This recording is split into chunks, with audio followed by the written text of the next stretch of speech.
The second problem asks that we graph and label the center and intercepts of the circle described by x squared plus y squared plus 4x minus 6y plus 12 equals 0. Well, to do that we have to complete the square in x and complete the square in y. So if you're a little rusty on that, follow along. I think it'll come back. So here we go. X squared, and we have to get all the x's together and all the y's together. So x squared plus 4x, now leave a space, plus y squared minus 6y, leave a space, equals, and subtracting 12 from both sides, we get a negative 12 on the right. Now, here's how you complete the square. You take half the coefficient on the linear term. In this case, it's 4. Half of 4 is 2. Square it.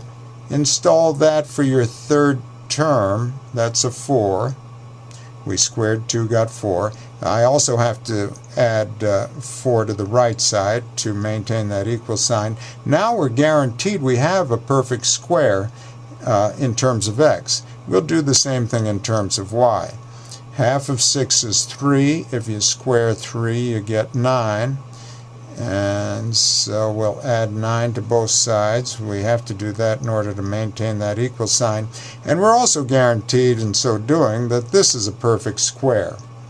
So factoring, we get an x plus 2 quantity squared plus, factoring again, y minus 3 quantity squared, and that equals negative 12 plus, and the sum of 4 and 9 is 13. Negative 12 plus 13 is 1.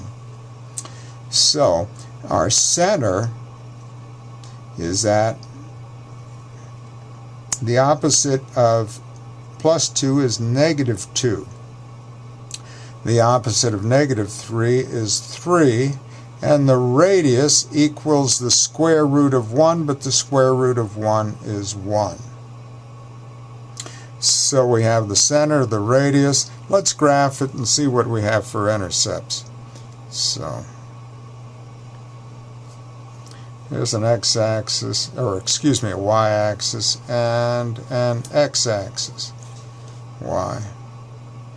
So x-coordinate of negative 2 for the center will go to the left 2.